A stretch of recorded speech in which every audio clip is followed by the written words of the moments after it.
introduce everyone here as I go through. I'm going to read a quick biography that they've sent me for each one. On our left is Dr. Andrew Bliss, a glaciologist and geographer who is interested in the interactions between glaciers, climate, and hydrology. His current projects include a global study of water runoff from glaciers and ice caps and the glacier mass balance and hydrology of the Susquehanna-Watana watershed in central Alaska, and a study of glacial runoff in the Wind River Range in Wyoming. Dr. Bliss uses a variety of techniques in his research, such as glacier modeling, hydrological modeling, weather station measurements, glacier mass balance, fieldwork, GPS, geographic information systems, and photogrammetry, and he has brought lots of actually hands-on displays. So we actually have, we actually get visual things today. I think that may be a first out of our Managing the Planets is these things. Okay, next in my list, that doesn't go across in order because is Dan McGrath. Dan McGrath is a research scientist from the Department of Geosciences at CSU. Dr. McGrath received his PhD from the University of Colorado and has broad research interests around the glacier-climate interactions. Dr. McGrath has participated in more than 15 research expeditions to Antarctica, Greenland, Alaska, and Patagonia as part of his work. And he lists a fun fact here in what I got from him. In 2011, he camped with colleagues on the Larsen C ice shelf in a location that calved off earlier this summer, that really giant now iceberg that's floating out there in the Weddell Sea. So you saw it before it was, an iceberg, I guess, right? And it was just part of the shelf. So next is Dr. Julia Klein, who is an associate professor in the Department of Ecosystem Science and Sustainability and research scientist at the Natural Resource Ecology Laboratory here at CSU. She received her BA in political science from Cornell University and MS and PhD in ecosystem science from University of California at Berkeley. Upon receiving her doctorate, she was awarded a NOAA postdoctoral climate and global change fellowship.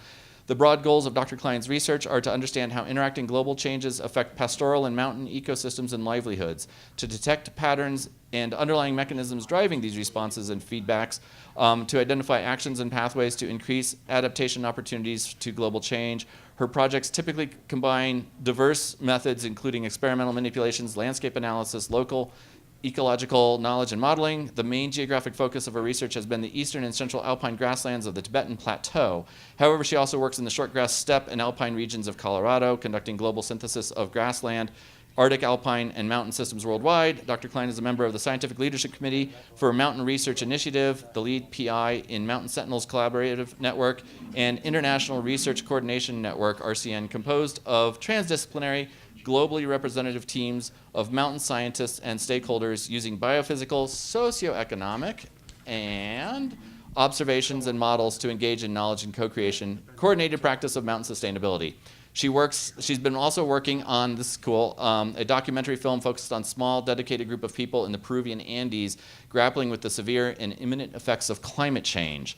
And then our fourth speaker, Shane Kanatous, is a Brooklyn native and transformed into the rare hybrid of a Texas A&M Aggie who worked for the University of Texas system and is now an associate professor here at Colorado State University. He has often been asked how a kid from New York City became interested in marine biology and physiology. As a child, he remembers watching The Undersea World of Jacques Cousteau, don't we all? And being fascinated by ocean and marine life. While his basic ideas have matured beyond being the next Jacques Cousteau, the answer to the question of how a kid from New York City becomes a marine biologist is that he followed his heart and dared to dream big. The best advice he can give is to do whatever it takes to achieve your goals. Never let anyone or anything discourage you from achieving those dreams, and seek the advice and guidance of your parents, teachers, mentors, and remember, the road may not always be smooth, but the journey will be an amazing one. That's out to you undergrads, okay? That's, advice for going forward. Okay, so I've introduced the speakers. Now I'm going to let them kind of introduce themselves, tell us a little bit more, focus on kind of the topic at hand. Give yourselves a few minutes each to go through that, and then we'll open it up to questions. You want to start because you have your... I can start. Yeah, you. Seems like props. Okay, so I can, this is on, right? I can start. I thought I'd bring a couple little visuals here just to emphasize what we're actually talking about. As most of you, I'm sure, know, most of the ice on Earth is is trapped in the Antarctic ice shelf, or the Antarctic ice sheet. The next largest ice sheet or body of ice on Earth is in Greenland. And then there's a whole host of mountain glaciers in various parts of the world. Alaska has a lot, some left in Colorado, just little dinky ones. A few in Africa, various parts of Africa, the Caucasus, a lot in the Himalaya, and all the way up to Kamchatka and areas like that. A few down in New Zealand. So when we're talking about global sea level and thinking about how changes to these glaciers impact people around the world and various ecosystems and things like that, it's useful to think about how these different bodies of ice will both respond to climate change, and then how that water that comes from those bodies of ice will influence the rest of the climate system. So in addition to the glaciers and ice sheets that we also have around the Arctic Ocean, there's a lot of sea ice that's there seasonally. Some of it lasts through the summer, but most of it goes away each year. And then around Antarctica as well, there's a lot of sea ice that comes and goes each year. So that's just a little of the geography of ice around the world. And then I also want to kind of illustrate some of the differences between these different things sorry, I'm going to cover up the logo here, between these different types of ice and their influence on global sea level. So I have here an example that would be similar to sea ice. And what I'm going to do in each of these cases, I have 3 different case studies here. And let's see, grounded below sea level comes next. And then grounded above sea level is the last one here. So we'll try not to make too much of a mess on the tablecloth here. But the sea ice case, if we now have kind of rock or bedrock all the way at the bottom, and then the water kind of represents ocean water, and the ice cube itself represents the ice. So as you can see, this ice is now floating. It's not touching any of the rock below. It's spinning around from this angle up here. And when that melts, as you probably could surmise, when that melts, it's not really going to do anything. It's not going to change the overall level of the ocean. And the same is actually true for sea ice or ice shelves. And I haven't really explained what those are, but I'll mention that in a minute here. So this second case here is a case where there's rock, and then there's ice sitting directly on that rock, but that ice is still in contact with the ocean. Okay? So this is ice that's grounded below sea level. And we have a few different examples of where that is, particularly around Antarctica, but also in other parts of the world as well. And our last case over here is ice that's grounded above sea level. So in this case, we fill up the cup completely again, and we will expect as this ice melts that we'll get the most amount of, so the ice cubes are all started out the same size, we'll get the most amount of sea level rise from this particular case right here. So because as these ice cubes melt, it'll start making a mess, I'm going to lay a towel down. And when I do this in my classes, it's a little easier because we can have all the students come up close and kind of look at it and then come back at the end of class and look at it again. But what we'll notice by the end of our time here is that there'll be the towel will be the wettest over here, not very wet here, and of course this one is not going to be wet at all. So again, just to connect that back to the geography, in the Arctic Ocean, all of the ice is sea ice. It's floating. It's relatively thin. Around Antarctica, you have a big area that is also sea ice. And then this globe doesn't show it very well, but the continent itself has some ice that looks like this, where it's grounded above sea level. It has some ice that looks like this, where the ice is actually touching the rock underneath, but it's still that interface between the ice and the rock is below sea level. So this will produce kind of an intermediate amount of sea level rise. And then Antarctica also has some ice shelves, which are thick, so hundreds to even 1,000 meters in the areas closest to the continent. And that ice that's already floating won't actually impact sea level as it melts. So my other prop, Zoe, is the model over there still? Yeah. So I'll pass around. Bill can start passing it around. This little model here. Is there a piece that's going to be? No, that's good. Okay. So I have a little model here. This is what Antarctica would look like without any ice on it, and it's a little hard to actually tell given how I've printed it. It's a 3D printed model, but this area over here has ice that's below sea level. It kind of extends up to the Antarctic Peninsula. Ice that's resting on bedrock below sea level. Much of East Antarctica on this side over here, kind of the big blob of Antarctica, is ice that looks like this. So I'll just pass that around. It's kind of a cool thing. I started printing one that includes the ice on the surface, but I didn't finish in time. So I'll leave it there. A little bit more about my background. As mentioned earlier, I have a couple different field sites that I'm working on, as well as some global modeling of particularly the mountain glaciers, not the ice sheets, not the big masses of ice, but the mountain glaciers around the world. And I'm trying to understand how those will melt over the course of the next century, essentially, and thinking about how that water melt that comes off of those glaciers will impact the ecosystems and people downstream. So, whoever wants to go next. Julia?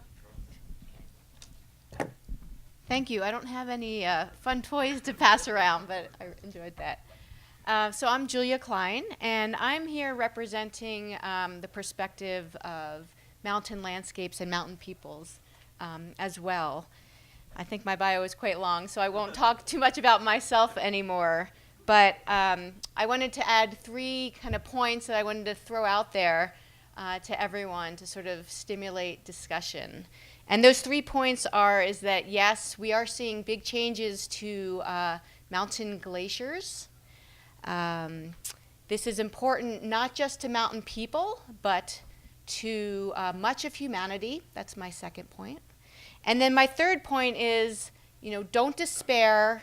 Mountain people are really resilient, and they have a lot of innovations and adaptations, and we really need to work with them in partnership and support them. So I'll just elaborate very briefly on those points.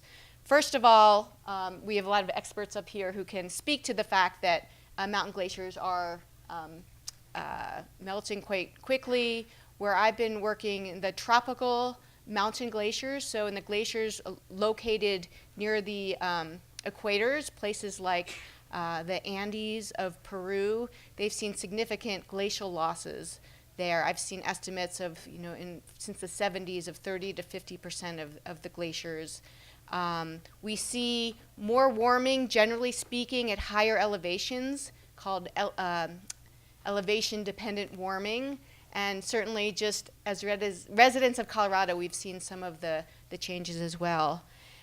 And this really matters, not just to the mountain people, but to much of humanity, right? So there are about 10 to 12% of the world's populations living in mountains.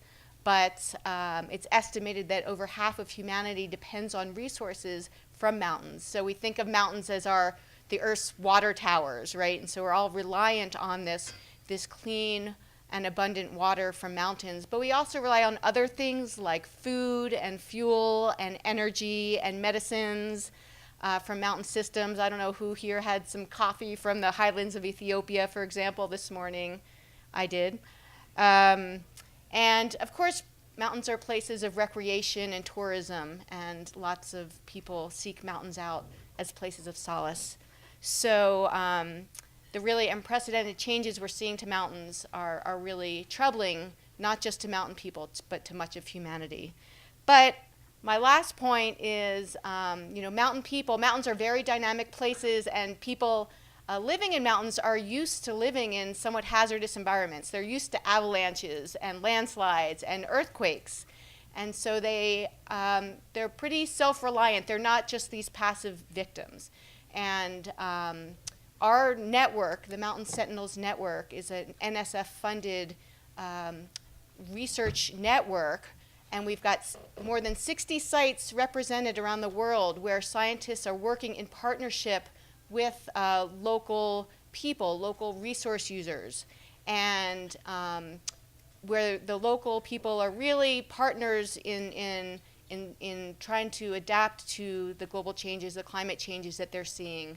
And we're really supporting bringing in the local knowledge, the local innovations, and understanding what the desired futures are of the people within those mountains. And I also have stories that I'm happy to share. People are interested really in individuals, for example, in Peru, where I'm working on this film, individuals really taking extraordinary actions to deal with the climate threats as they're facing right now. So I'll leave it at that. Good evening, everybody. I'm Shane Kanatous. I'm a professor in biology here at Colorado State. I went a very different way with my bio, if you didn't notice.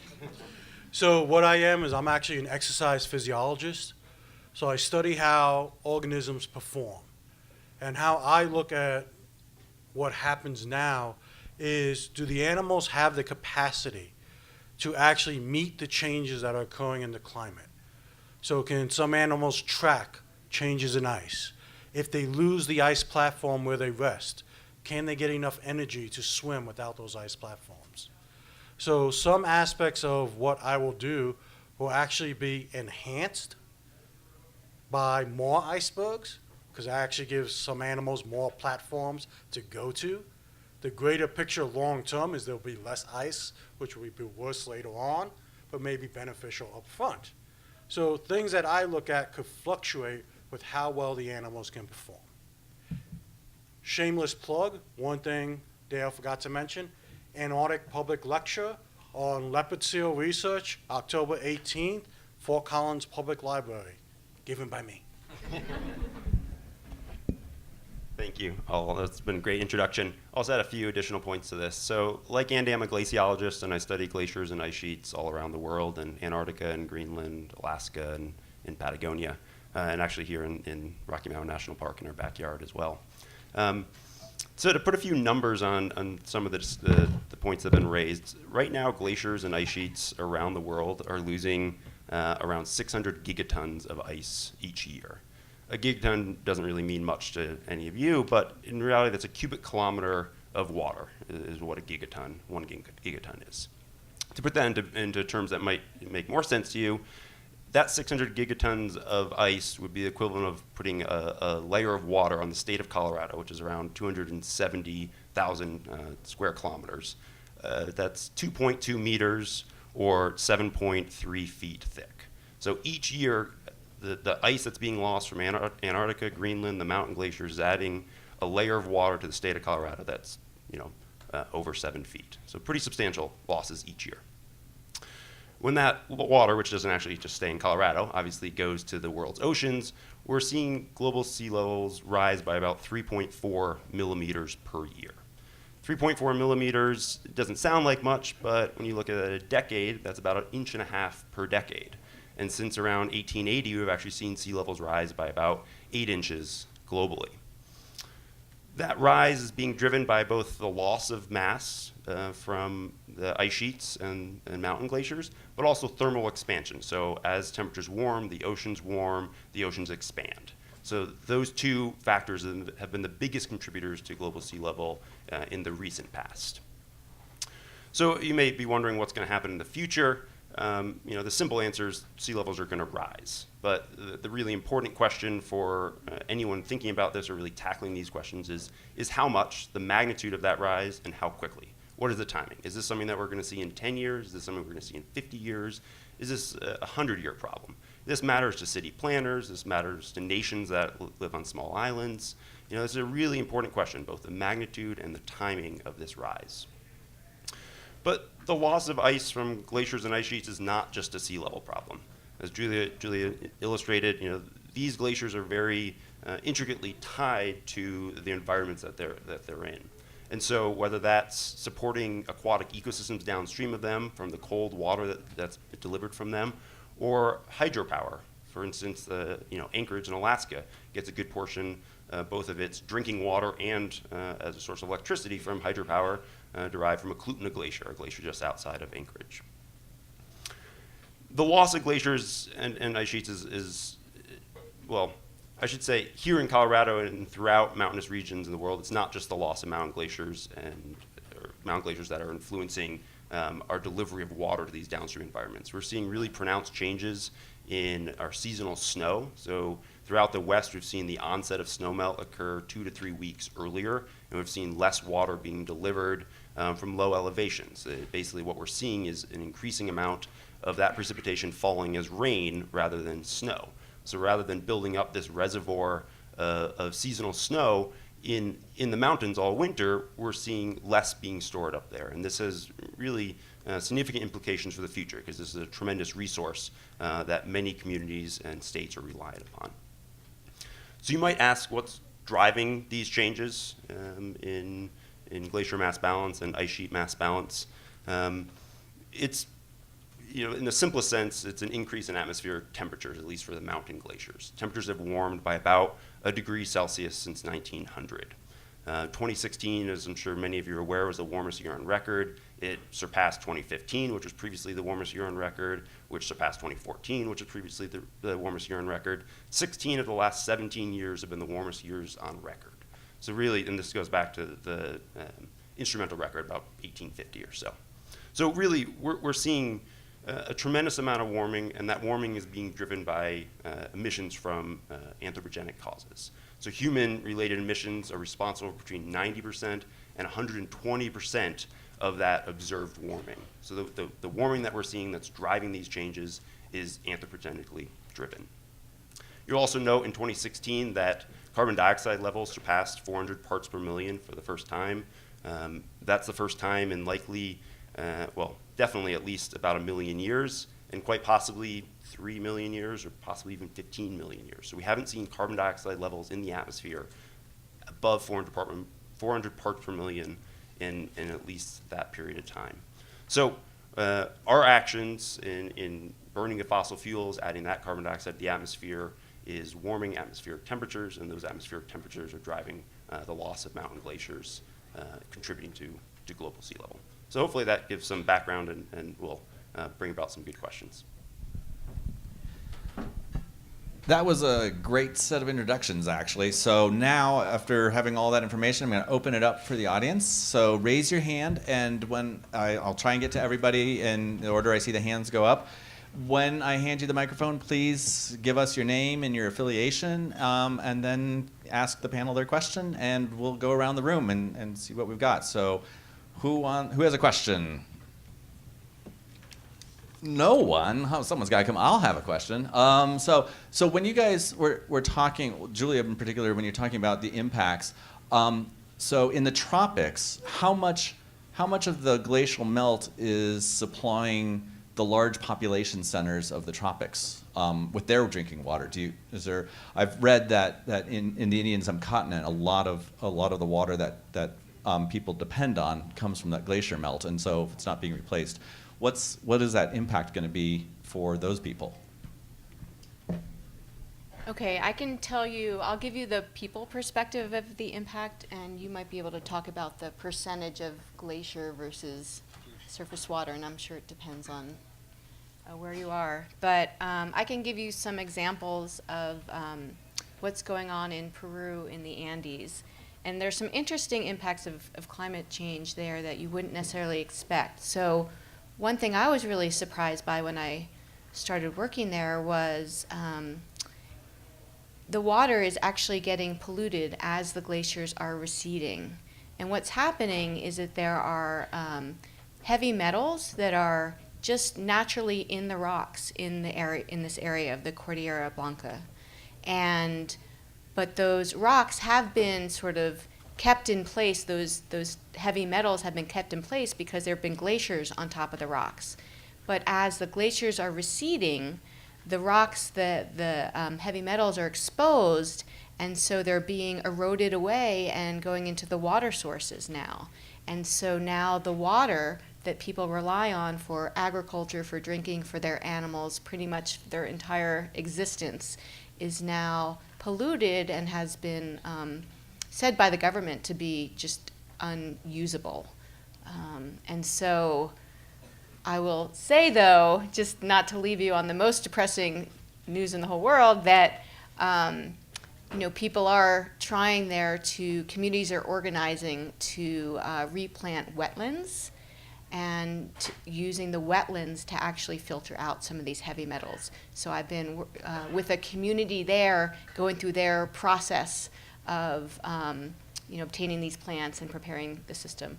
So there's both that problem of water quality as well as water quantity. And so just in places where they don't actually have reservoirs, for example,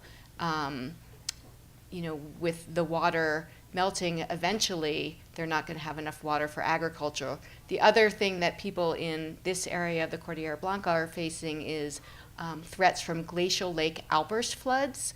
So what happens, so the city of, say, Huaraz, a city of 100,000 people in the mountains of Peru, there's a city and there are glaciers above them, and there's a lake.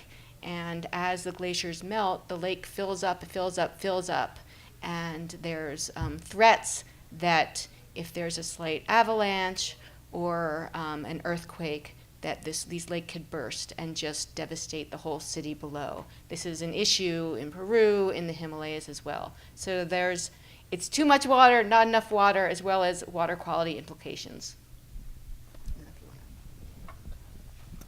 Yeah, so all those are important things to consider, but kind of going back to the original question, like the number of people that are actually affected or the number of people that are using water that comes directly from glaciers, I think, and again, it's a little hard to see, but just your baseline knowledge of geography hopefully will help a little bit. So the Himalayan mountains are up here, and there's quite a few people who live actually up in the mountains in the high parts, but there's no like major cities up in the steep mountains really close to the glaciers. So the bigger cities in India are say, for example, Delhi or Mumbai or wherever you're thinking about. They're often along those big cities in India are often along major river systems, and those major river systems do have their source area in the Himalayan mountains. So the farther you get away from the glacier, so of course right at the terminus of the glacier, 100% of the water is going to be coming from the glacier itself. But as you go away from the glacier, a lower and lower percentage comes from the glacier as you have other sources. You just rainfall, anything like that. India, of course, has a very strong monsoon system, and so in kind of the May timeframe of the year, there's really heavy rains up in the mountains, heavy snows, and then there's a pronounced dry season after that. And so when it's raining across the whole subcontinent, the percentage of water that's coming from glaciers is going to be relatively small, particularly when you're down in those areas of the big cities. But then during the dry season, you have some water that's coming from groundwater and is available or kind of going back into the rivers from the ground. And then you also have some percentage of that water that's stored in glaciers or seasonal snow that then comes down in the rivers during that dry season. So particularly for some of those villages up close where their only source of water is the glacier, if that glacier disappears, then those villages are going to have to either come up with some water source, some alternate water source, or move to a different location that has some groundwater, move down farther, down the valley farther, or construct man-made reservoirs that would kind of impound that water rather than having the natural either glacier or snowfield reservoir. You develop man-made ones. So again, when we're talking about these major river systems, the Ganges, the Brahmaputra, once it gets to the outlet, you're talking about a few percent, less than 10% of the total water that's coming out is coming from the glaciers themselves, because you're talking about a very large watershed, a very large accumulation area. But again, the closer you are to the glaciers, the higher the percentage of water coming from the glaciers, and the more important or the more drastic those changes might be as the climate changes as those glaciers disappear. So hopefully that answered the question. And I'll just add a few points to that. That was a great explanation by both of you. Glaciers, the runoff that's derived from glaciers tends to come at a time of year that's really meaningful. It's a time of year, late summer, when there's not a lot of other water sources. And it also tends to be very predictable. We know warm summer temperatures are going to drive the ablation or the melting of that ice, and you're going to produce runoff at that time of the year. So it's this really reliable, important resource at that time of year. You can think about glacier mass balance. So glacier mass balance is really just the sum of the amount of mass being added to the glacier and the mass that's being lost from it. Most of the mass is being added through snow accumulation, and most of the mass is being lost through melting or calving of icebergs, depending on your exact system. An analogy for that would be your bank account. You know, you have some amount of money in your bank account. When you get your paycheck, your mass balance of your bank account goes up. When you go on a spending spree and buy a new car, the mass balance of your bank account goes down pretty significantly. When glaciers are going through a widespread retreat, which is what we're seeing globally, we're basically drawing down our bank accounts. We're not replenishing them with enough mass, enough money each winter to account for how much we're losing the following summer. In the short term, this can sometimes actually lead to a surplus of water. You know, you have this reservoir of ice sitting up in the mountains, and as you melt that, you actually can add more water into these systems than what would be the background amount of water from the glacier, just that mass turnover that happens on any given year. So in the short term, you might see a surplus of water, but as that glacier volume or the amount of water that's being stored in that glacier is depleted, you're going to see a decreasing amount of water coming from that. So this initial surplus, a dividend essentially, and then a decrease through time. So that makes planning sometimes challenging. You know, some communities see this increase in water through these systems, and that can be a good thing in the short term. But in the long run, really, we're just drawing down our bank account. And when it's fully gone, we're left with something that's not predictable and is rather stochastic or random, meaning that the runoff that we get from these systems depends on weather systems. You have a big low pressure system that moves in there and dumps a bunch of rain, and then you have a lot of water through that system. But if you get a late summer where you don't have a lot of precipitation, your river might completely dry up. So it's going to change very significantly. The hydrology of these systems changes significantly as you change the mass balance and eventually remove that glacier from the system. And I think the number is about 800 million people in the Indian subcontinent that rely on glacier runoff. And it's particularly important during these drought years, when the monsoon isn't as strong as other years, when glaciers are there to fill those rivers at that time. Great answer. Do I have a question? Okay, here we go. Yeah, I'm Kevin Henry. I'm an independent consultant working on climate change adaptation in Africa and Asia. And actually this panel is very interesting for me because right now I'm working on a project on climate change adaptation in the Hindu Kush Mountains in Central Asia. And just to build a little bit on what you've said, but then to kind of push the question, the earlier question was about impacts on drinking water supply, but if you look at the major river systems of South Asia, and particularly the Indus and the Ganges, you can go further east, but if you just focus on those two, it's actually probably more than 1 billion people that really depend on those river systems. And it's not just drinking water, it's irrigation. It's particularly in the Indus Basin, because the Indus Basin gets much less rainfall and is much more dependent on the glacial melt than the Ganges. So, as Dan was saying, in the short term, it can actually lead to higher availability of irrigation water. But the long-term consequences, if glacial retreat accelerates, are the food security of well over 1 billion people who are directly dependent on agriculture in those countries of South Asia, particularly North India and Pakistan. So I would just like to know if any of you have done work specifically looking at mountain glacial retreat impacts on river flows and on agriculture. And whether it be in the Himalaya, Hindu Kush Mountains, Central Asia, or other contexts.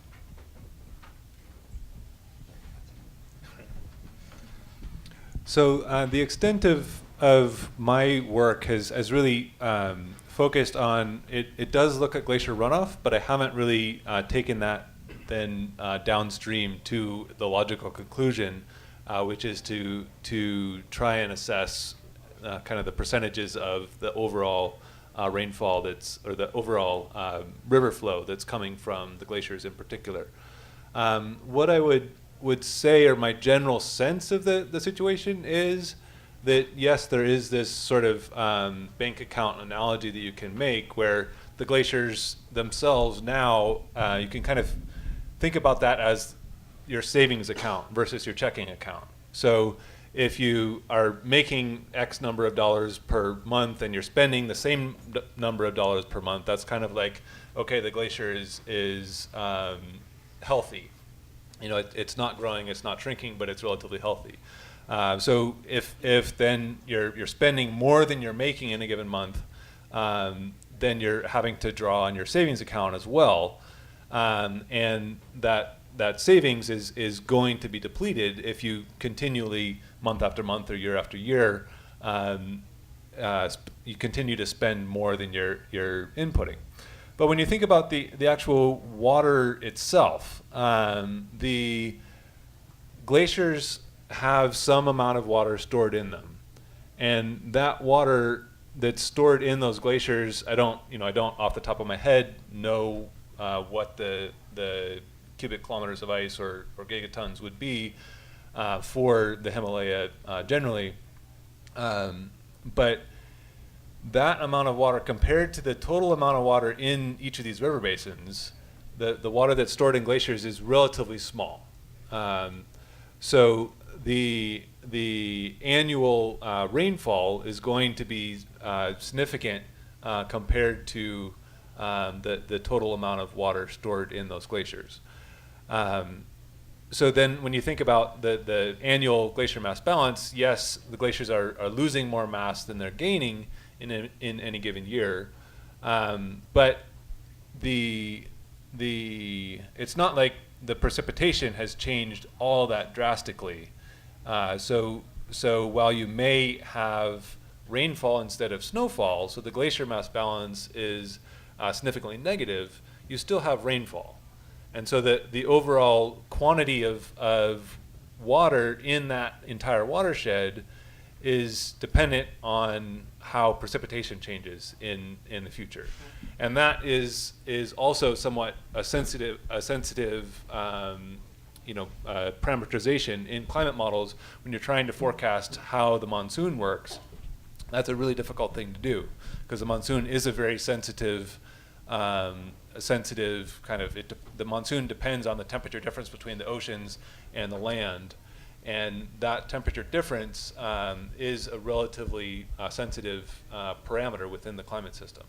And so thinking about that overall quantity of water, the water that is in the river system, by the time it gets down to the place where you have 1 billion people affected or something like that, rather than the small villages that are in those mountain valleys, those villages are going to be affected quite dramatically. But farther downstream, again, it's not necessarily going to be quite as dramatic as what you would think with, when you throw out the number, 1 billion people will be affected by this. So I don't know if I'm being as clear as I can be, but hopefully that kind of gives some light. I can provide some examples, some of our research results from up on the Tibetan Plateau. So talking about, we do these climate warming experiments where we we're not changing the water directly, but we are we're simulating warming by adding these passive warming chambers to the grasslands there. And so there's no agriculture up on the Tibetan Plateau where we work, but there are lots of pastoralists who rely on the forage for their livelihoods, because the animals who eat the forage provide their food, their milk, a lot of their clothing, etc. And so what we're finding is when we warm these systems, we're finding big changes in the vegetation. For example, we see shrubs increasing across the landscape. Yaks don't really graze the shrubs, so that's really problematic in terms of how the pastoralists might be able to continue animal husbandry under these changing climate conditions. And we always find that water is a really important variable in terms of how warming is affecting the ecosystem. So, for example, if the monsoon comes late, as you mentioned, the summer rains, then the warming effect is really, really dramatic. And a lot of the grasslands that the yaks are reliant upon will die or just be very low production for that year. And so certainly the timing of the monsoons, which is hard to predict, really does affect, how strongly warming affects the system. And I guess the other thing I'll mention is our experiments also simulate different grazing policies. And one thing about at least mountain people is they tend to be more economically and politically marginalized in a lot of parts of the world. And so, for example, Tibetans, they're not really making their own grassland policy, but it's imposed upon them.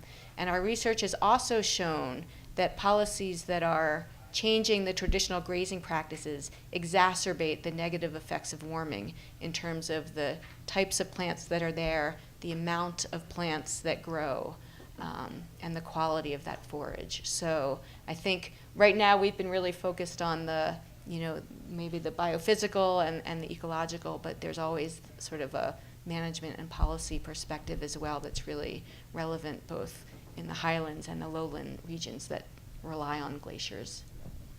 I'll add one point to that. I can't speak specifically to high mountain Asia, but I can speak to what this means for Alaska, for instance, as part of a recent study where we looked at what the runoff to the Gulf of Alaska would look like by the end of the century. And so you guys are familiar with the Buda River and what its hydrograph looks like through the year. We don't have much flow during over winter period, and then April, May, it starts creeping up, and we hit our peak discharge coming through the Buda in late May, early June, sometime like that, and then we start tailing off throughout the rest of the summer and low flow this time of year. Basically what we're seeing is the melting of seasonal snow up towards Cameron Pass. In Alaska, we see that as well, so we have this ramping up of seasonal snow melting in April, May timeline, and then we see a little drop, but we don't see the drop that we see here in Colorado. We actually see then a second peak in the late summer, and that second peak is glacial melt. In Alaska, glaciers cover a very large percentage of the land area. Close to the Gulf of Alaska, it exceeds 20% in certain locations, so largely glaciated. And so we see the second peak in the late summer as we melt the snow that's accumulated on those glaciers. And then it drops off pretty rapidly in August and September as the precipitation that's coming in now is falling as snow and being stored in the glaciers, and that's in the modern right now. At the end of the century, we actually end up seeing a much flatter hydrograph through the entire year. So rather than this peak in snow melt and the peak of glacier melt, we now see basically almost an even hydrograph throughout the year. And the reasons that we're seeing that, so we still get the snow melt, but we're seeing a lot less snow melt because we've accumulated a lot less snow. Much of that precipitation is falling as rain, and so it runs off during the winter. And so while we've typically had very little runoff during the winter season previously, we now see substantial runoff during the winter, and that depletes the amount of available snow to melt during the springtime. We also see a significant retreat in the number and area of glaciers in Alaska by the end of the century, and so basically we have less mass there to melt to contribute to that late summer stream flow peak. So overall, we see this an increase in total discharge, but an evening out of the hydrograph throughout the year. So again, it comes back to this magnitude and the timing of this runoff that's generated from these landscapes. Great. Next question here. Hi, yeah, I'm Tony Mitchell with People Positive. We're a small consulting firm that helps people understand how to improve their safety, quality, environmental performance. So you may have guessed I'm British, and so I've got a question about Northern Europe. I understand around about 10,000 years ago that there was a major breach for a freshwater lake in the St. Lawrence River that caused a massive outflow of fresh water into the northern Atlantic, which halted the Gulf Stream, and that caused a mini ice age. What's the likelihood that if there was a rapid melt of the landmass, or of the ice mass on Greenland, that something similar could happen, and the unusual consequence would be a mini ice age in Northern Europe? Last time, for example, there was permanent ice almost down to London, so it was totally uninhabitable. Take it, Andy. I can take it too. What is it? I can take it as well. I'll start. Just for those that might not be as familiar with physical geography or how the ocean circulation works, just to kind of give a little background to where that question is coming from. The North Atlantic Ocean here has a circulation that goes clockwise, and this is what off the coast of North America we call the Gulf Stream. So it's a relatively warm current that comes north from the equatorial area, kind of skirts the edge of the Caribbean, comes north, and provides a lot of heat to the Northern Europe, the UK, Iceland to some extent as well. And 10,000 years ago or 15,000 years ago, much of northern North America was covered by a large ice sheet. So Hudson Bay here would have been covered by a couple kilometers of ice. Some of the water that drained off of that large ice sheet came down, as you mentioned, came down the St. Lawrence, kind of through the Great Lakes and then out to the ocean right around here. That large amount of fresh water that's relatively cold changed the overall circulation of this region. So the North Atlantic, that strong circulation that we have now was weakened. And as a result, you didn't have quite as much warm water coming up to northern Europe. There were associated changes that were happening in the atmosphere as well. So when you have this thick ice sheet here, that kind of deflects some of the natural, or what we think of now as the normal patterns of atmospheric circulation. So that also contributed to the colder temperatures in this area. As for whether we could see similar effects with a large amount of melt from Greenland, that's certainly one of the things that has been predicted in various climate models looking at the relatively near future. So it's likely not going to be a complete shutdown, but it will be a weakening of this overall circulation.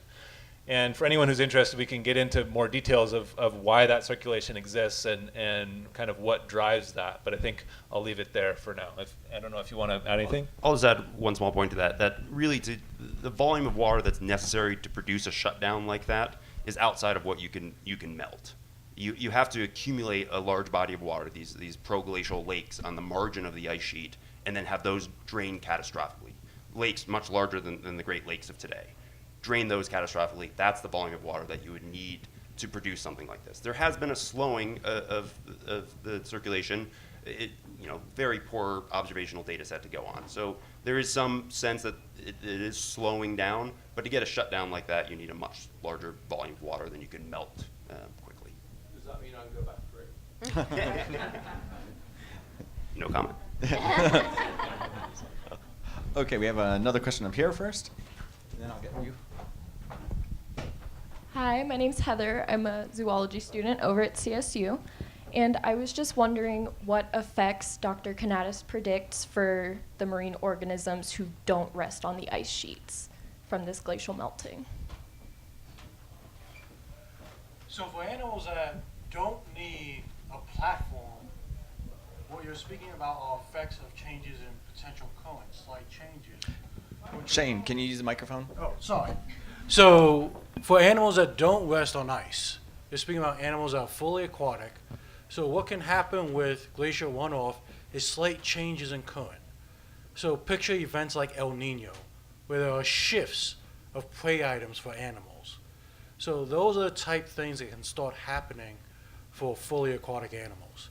Where they normally go for prey may be shifted. And the question is, how do animals find prey? Do they find prey based on geography, so they always go to the same spot? Or are there other cues in which they can track those animals? And we actually don't have that information.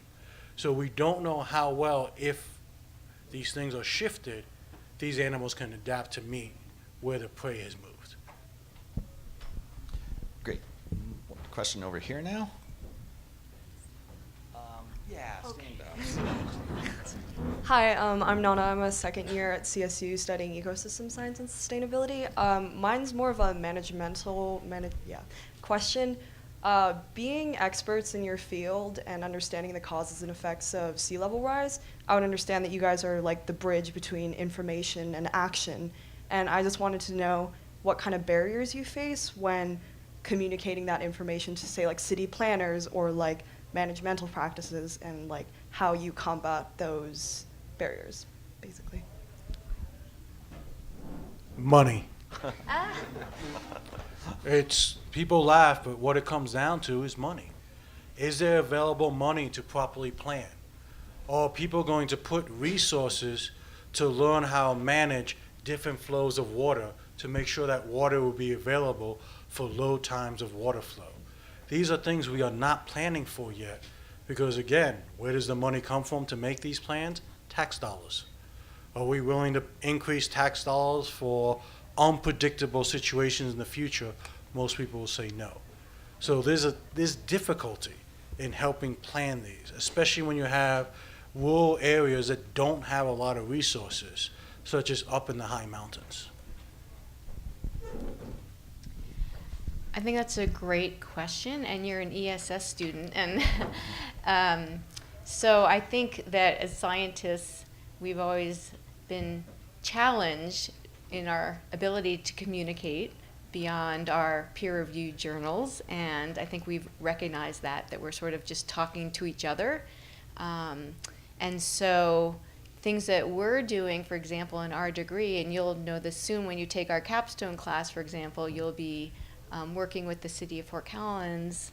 Our students last spring worked with the climate action plan with the city of Fort Collins, and so having students who come out with a BS degree still getting that experience working with stakeholders in the city and really learning the communication skills that we didn't necessarily get when we were getting our undergraduate degrees. I know SoGES puts a tremendous amount of effort into communication. There's I don't know the exact name. Sustainable Leadership Fellows. Right. There was just a great panel, with people from NPR and journalists who are really working. It's like a 2 or 3 day intensive session where you really learn as a scientist how to tell your story, how to communicate.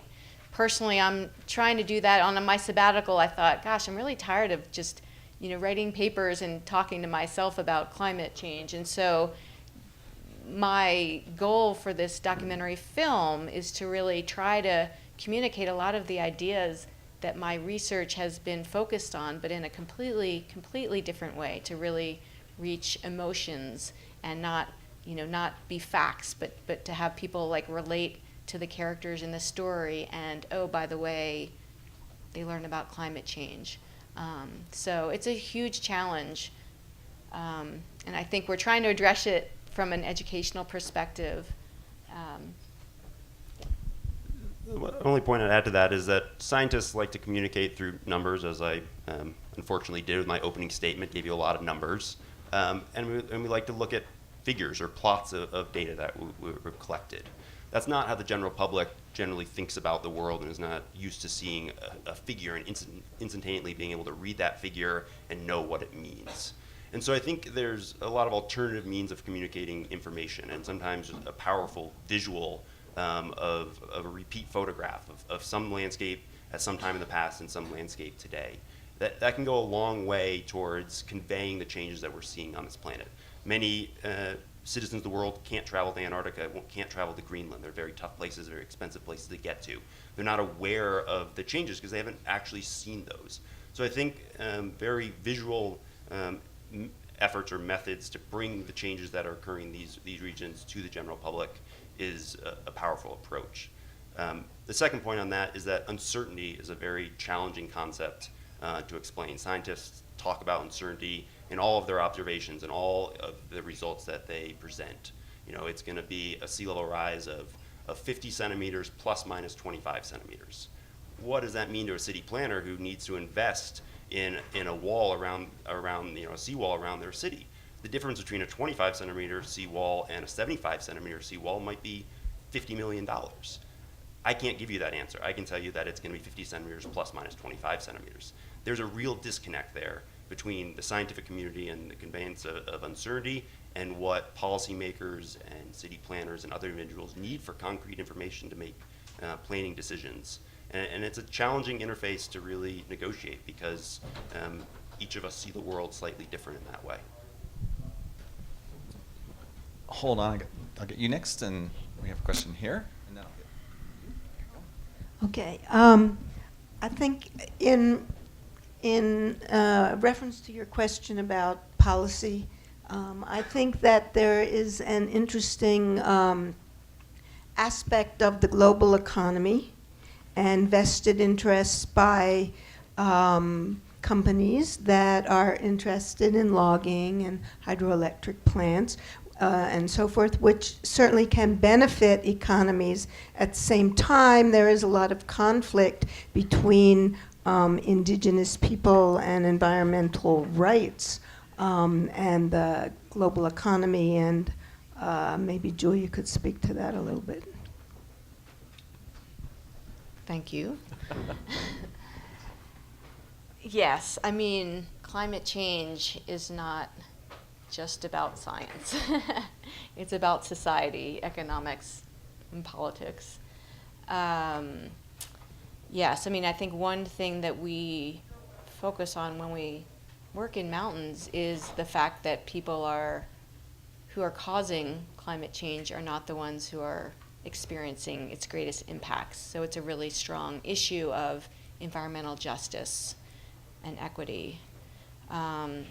Naomi Klein has written a book, This Changes Everything, and there's a film, and she has really argued for changing the whole idea of growth for growth's sake.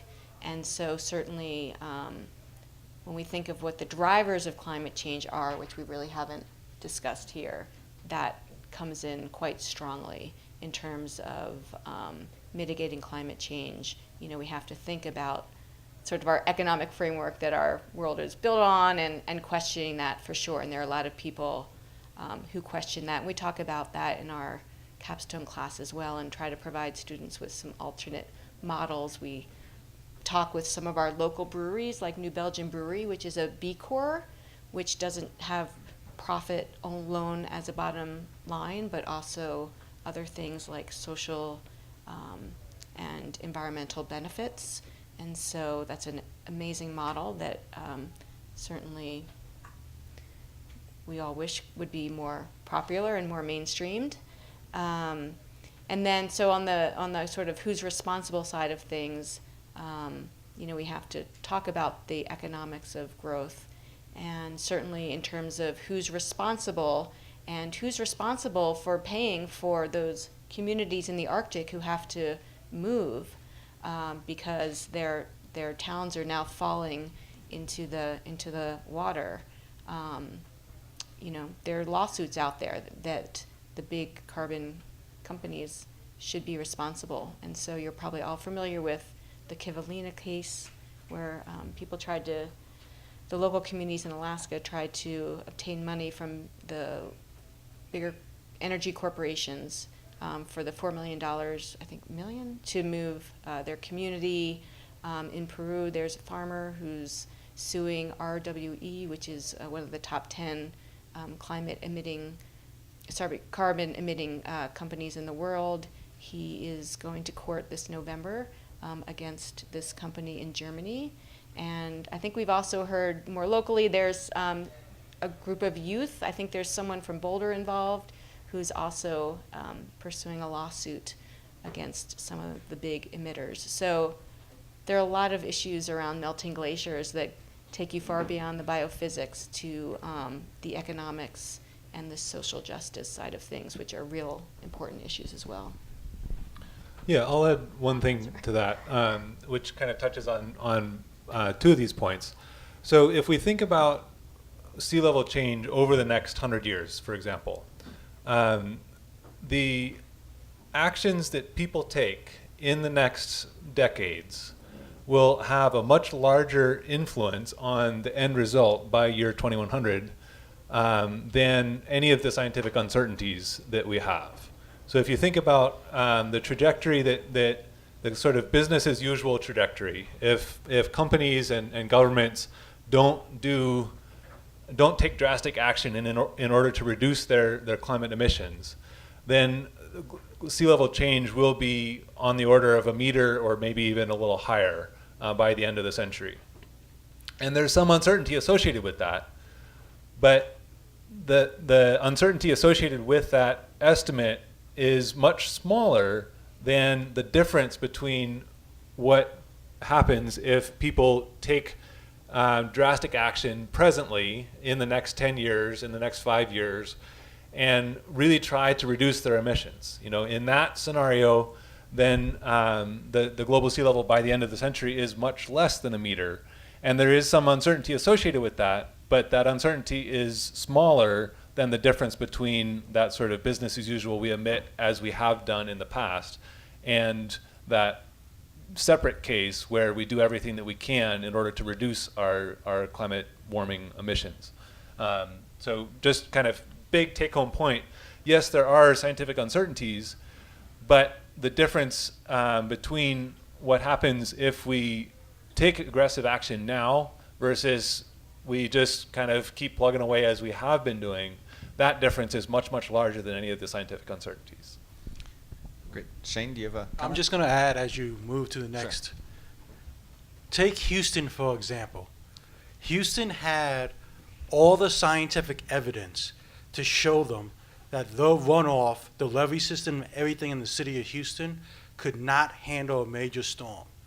They had that information for roughly 25 years. It would have cost $1 billion to repair the system 10 years ago. The mayor has even admitted to having the information, but not having the funds to fix the city. As Andrew said, we have to plan for the future, which we don't do very well. We're going to have to commit resources to things that may not benefit us, but will benefit the future. And that's something we as people tend not to do. And that's the problem.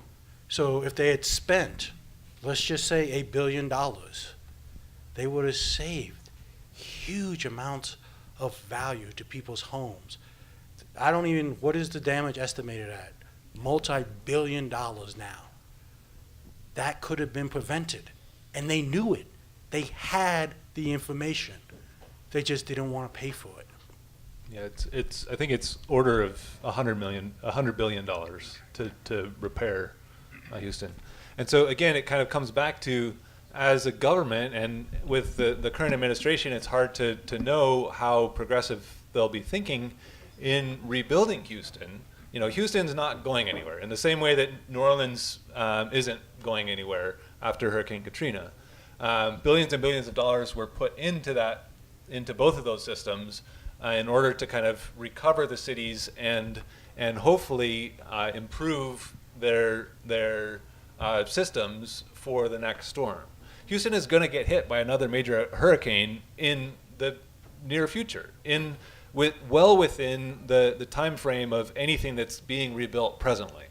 And so the people that are in Houston and a colleague of mine in the anthropology department, Kate Brown, has really focused on how people actually recover from, individuals actually recover from some of these major incidents. And then some of the systemic things as well, so like how governments play into that.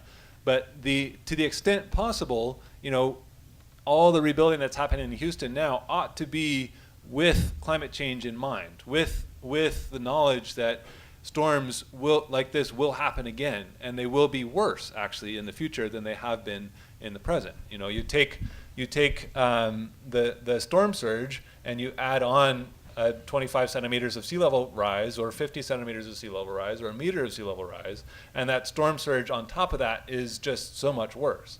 And so in the rebuilding of those cities now, we have to kind of take into account those future storms. Great. Next question here.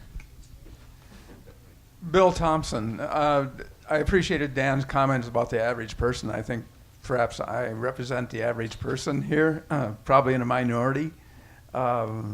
English major, class of 67, long time ago. I appreciate Andrew's comment. I called him Andy. He's a former student of mine, a great student of mine in high school. I got comments about the human impact. Because I am taking a class at the Senior Citizen Center, and I met a fellow the first class period, and we were talking about climate change, and he accepts the idea of climate change. He accepts the impact of human beings upon it, but he said, but that volcanoes produce more CO2 in a year than human impact. The common man doesn't know how to respond to that. Just say it's false. Yeah. Well, how could I say that? I mean, I don't know. So I mean, what do I say to people who have? I mean, so it seems to me he's fatalistic. Don't do anything, because it's not going to work. And I think that's a common attitude among the average person too. So, can I go back and talk to this fellow and perhaps gently give him some ideas? Invite him to our next Managing the Planet. Anyone want to add to that? Move across to our next over here. I mean, there certainly is a contribution of CO2 greenhouse gases from volcanoes, but that contribution is relatively small compared to that put out by human activities. And I don't have the numbers off the top of my head, but it is relatively small. My name is John Grant. I'm a community affiliate with SoGES, and I just wanted to address this lady's comment down here just a little bit on two dimensions.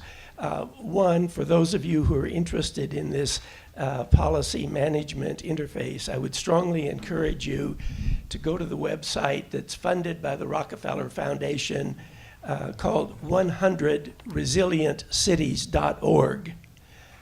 You'll find your friends down in Boulder among the 100 cities. Maybe a fourth of them are in the United States and 3/4 of them are in other countries at all elevations.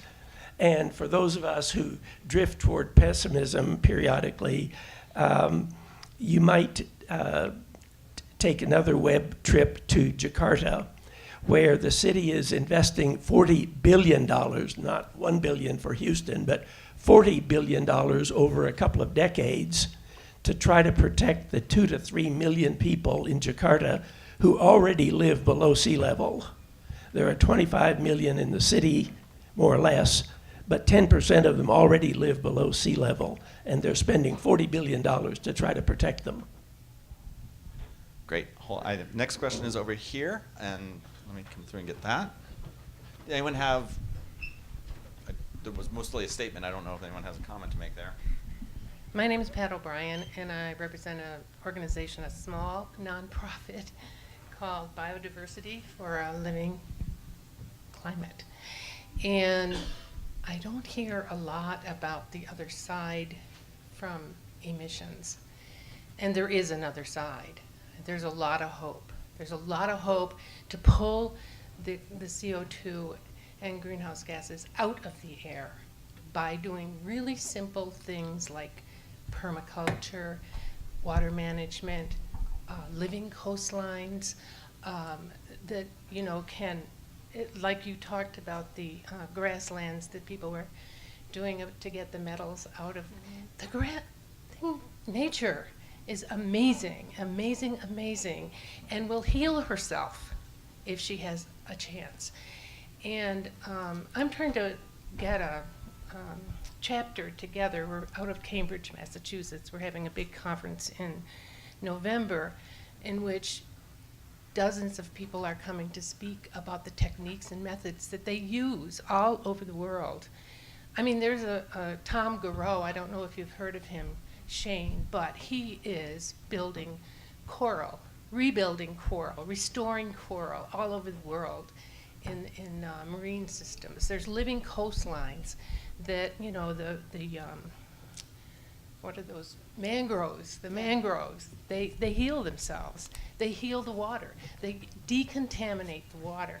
So I don't hear enough of that, you know, solutions. Yeah. And I know Paul Hawken has come out with a book that has 100 solutions, and it's an amazing book because he's got everything down, like the money that is saved, the money that is, you know, that billions of dollars that are saved by just doing these simple things, 100 things he's got. And educating women and girls is probably the biggest thing put together, because once women and girls are educated and do the things that they do all the time to advance natural systems, it changes things. And I think that, you know, it's pessimistic really just to talk about emissions all the time. And there really is hope. And we're really small, you know, we're only 3 years old, but we're trying to make an impact. And I think anybody that has anything can just find something to do that's natural, that, you know, that advances nature, because nature really does take care of herself. And those people that are in Peru that are doing the grasslands, they're getting those things out of the water. They're decontaminating it. So, thank you. Okay, any comments to the? I would say that fundamentally I agree. There is hope, and it certainly is a dire situation. But I think there are a wide variety of different things that we already know how to do, and it's just a matter of kind of scaling it up. So a number of years ago now, I don't remember the exact year, there was a paper that came out in Science magazine by the authors Pakala and Sokolo. And the idea is that their idea was there's a bunch of different things that we can do in order to reduce our emissions. And we don't have to do all of them, but there's all these different ideas that they kind of put forward to say, here are different technologies that we already know how to do. We've proven for some of those, proven at scale, for others proven kind of on a small scale test sort of way. But there's a bunch of different things that we can do. We don't have to do all of them, but they make an argument that if we do even some significant percentage of all those different things, we'll be able to reduce our emissions going forward into the future. So just a few examples of some of the things that I think I'm relatively hopeful on. So converting a coal-fired power plant to a natural gas-fired power plant, for example.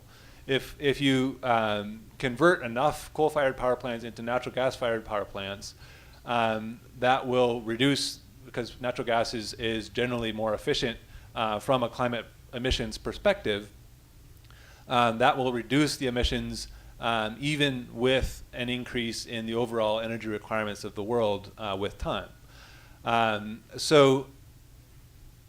And there's a much deeper debate going on between using coal and using natural gas. A lot of natural gas in recent years, the price of natural gas has dropped quite significantly because of fracking, and that has led to a lot more energy companies using natural gas rather than coal.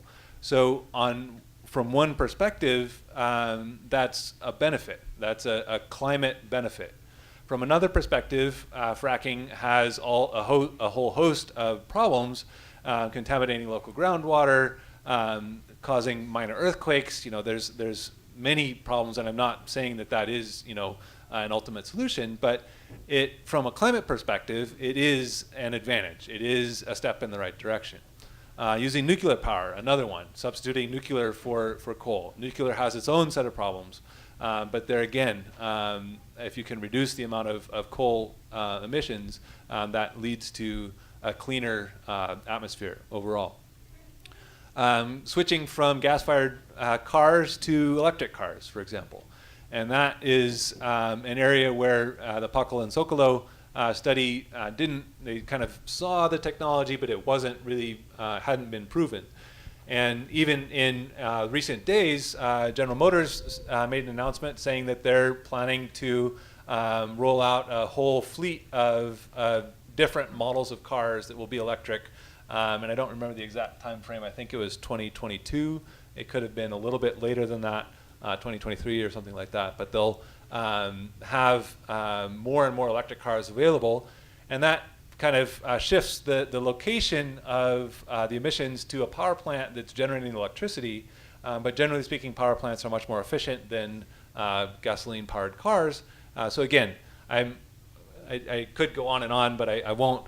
Fundamentally, I am hopeful that there are a wide variety of different techniques that people can use to reduce our emissions going into the future.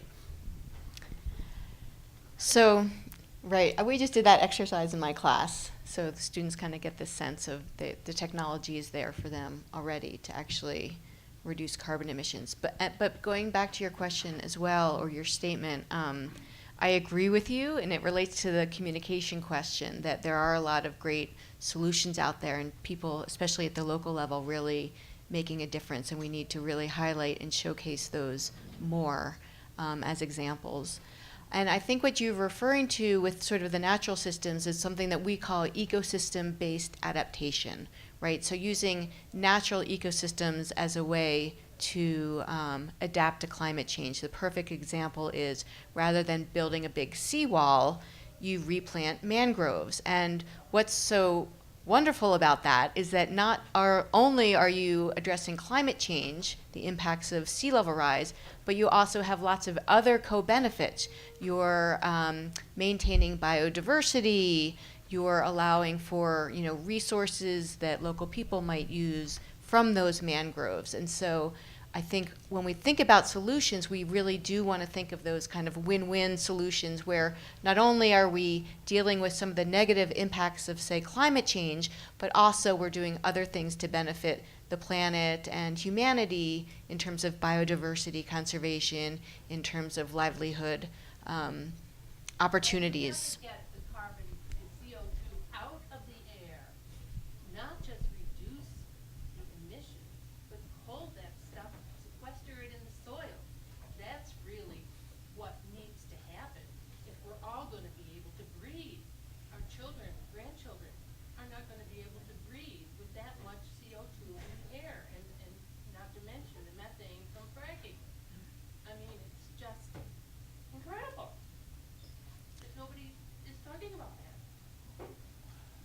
Let's go on to the next question. We're getting low on time.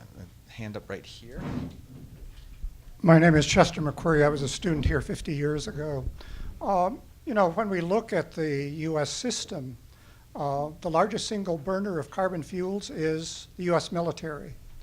With 1,000 military bases scattered around the world, $1 trillion budget between the intelligence and military. So there's money around. It's all how it's allocated. A tiny fraction would have been that billion for Houston. So I think one way or another, this system is going to have to change. It will change either through the understanding and action of human beings, or the climate system will force the changes. One way or another, it's going to change. And I don't think the U.S. is going to be able to sustain a global military empire in the face of all this. So I'll speak for 1 second. So I actually think we're saying exactly what the audience is saying, is it takes people to make these changes. And we have been slow. We've known about climate change for decades. We have been slow in implementing a lot of these techniques. So using bioremediation is decades behind where it should be. It was as simple as planting 10 trees for every single tree you cut down. We don't do that. That was once a plan. There are things that we can do. We just have to start putting action behind some of these ideas. Great. We have a question back here. Sorry to interrupt. I just want to add one point on this climate system point, and just to return to this idea that this is a really dire situation in terms of the climate system itself. Human society or modern society has really evolved and developed in a time of a relatively stable climate and a relatively stable sea level, and that's largely been taken for granted. The climate system has a number of very significant non-linear tipping points in it. And I would argue, as many of academic scientists have, that we're approaching a few of these tipping points. And you can think of a tipping point as you're sitting in a boat in a pond and you're rocking back and forth. You can go pretty darn far, but as long as you don't go too far, you're going to come back to being right side up. It's once you cross that threshold that you're swimming that you've crossed that tipping point. Your boat is upside down and the climate system has reached a new state. And there's two tipping points that I'm most worried about. One is the loss of Arctic sea ice. We are dramatically losing sea ice, both in terms of its extent and its volume in the Arctic Ocean. That dramatically changes the energy balance of the planet. We're going from a material that reflects approximately 90% of the incident light upon it to one, the ocean, that absorbs approximately 90% of the incident light upon it. That drastically changes the energy balance of the entire planet. The second tipping point that I'm particularly worried about are changes in Antarctica. There's something called a marine ice sheet instability hypothesis. Basically, what we know is that large parts of Antarctica are sitting on bedrock that's well below sea level. Go back to that cup there. That cup, not the cup, that ice is sitting on bedrock that's not only below sea level, but is sloping inland. So as you go from the coast to the interior of the Western Antarctic ice sheet, it's on what's called a retrograde slope. It gets progressively deeper as you go towards the interior of the ice sheet. So in the interior of the Western Antarctic ice sheet, you might be sitting, the ice might be sitting approximately 1,500 meters below sea level. It doesn't take much, and in fact, there's a number of observations recently that suggest that we've crossed this threshold, that we've started to perturb the system, and most notably Thwaites and Pine Island glaciers in the Amundsen Sea sector of Antarctica, that we've started this marine ice sheet instability. And it doesn't take any further changes. The system will respond and will basically deglaciate over a time period of hundreds to thousands of years. And we'll see significant sea level from that. You know, Western Antarctica holds up to approximately 3 meters of global sea level in that. And we know at various times in the past that Western Antarctica has deglaciated for climate conditions that are not that far out in the future. So I think this really is a dire situation, and there's lots of discussions. I don't think any of us here have the expertise to be talking about the economic and political ramifications of this. But in terms of the natural climate system, I think it's a really dire place. Great. Let's get one last question. We're almost out of time, so I'm going to get the person back here. All right. My name is Andrew Kelsey. I'm a civil engineering student, and I was going to ask about what kind of catastrophic events you saw as results of anthropogenic climate change, and when that would shift this issue, from into mainstream light. And do you see it being caused by sea level rise or by another effect? So who wants to take that? I would say certainly with the recent hurricanes, that topic of climate change and to the extent to which you can connect severe hurricanes with climate change, it comes up every time there is a major hurricane. And the kind of the main conclusion from the science on hurricanes is that the number of hurricanes won't necessarily change going into the future, but the intensity will. So if a hurricane is deriving most of its energy from the ocean, if you warm the ocean, there's more energy available, and hurricanes can get stronger as a result of that. And so that's one sort of, you're asking about catastrophes, that's one sort of catastrophic thing that does influence lots of people, influence lots of businesses as well as governments, kind of all levels, not just individuals. So that's one area where I see those sorts of catastrophes as coming into play. I would just say that it depends who the mainstream is and where people are located. For example, in these mountainous regions of Peru, everyone knows climate change is happening, from the mountain guides to the farmers to the people in the city threatened by the Glacial Lake outburst floods. There's no questions about whether climate change is happening or not. For those of you who are here for the Hyde Park fire, I think when these things really come home to your doorstep is really when the mental switch is flipped, and certain places like mountains are really at the forefront of these changes, also the Arctic areas, but other areas as well. So I think it really depends on where people are situated on the earth and the impacts that they're feeling at any given time. I would add that another potentially very acute issue is either having too much water or too little water.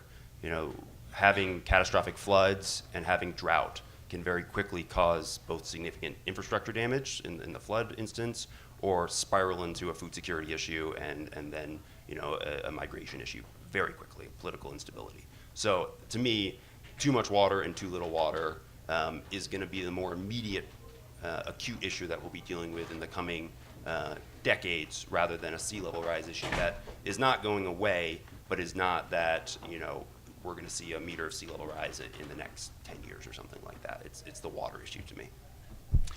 Great. So let me just add real Yep. quick. We're actually really forgetful. I think we've already passed that point. New York City was underwater. The subway system was completely flooded. The city was shut down. I'm from New York City. Major city in the world was shut down due to a storm. Second major city, a week ago, was shut down because of a major storm. We're too good at rebuilding. We forget these things. New York got back to functioning relatively quickly. It's already here. We have to start making these changes. We have to start implementing the changes. We have to start planning for the future. And that's what we don't do a very good job of, is we really have to start sitting down and say, okay, these are the things that are happening. How can we help alleviate some of it? And how can we plan for the worst in the future? I think we've already reached that point. But yet, I would say greater society would not agree with the statement I just made. New Yorkers are just happy and going along. My family lives there. Totally forgotten that this city was underwater a few years ago. That amazes me, how quickly we will just move on from major disasters, even if they're at our front door, and how quickly we as a society just forget about it and move on. Great. So we're actually out of time. So let's thank our panelists for coming tonight.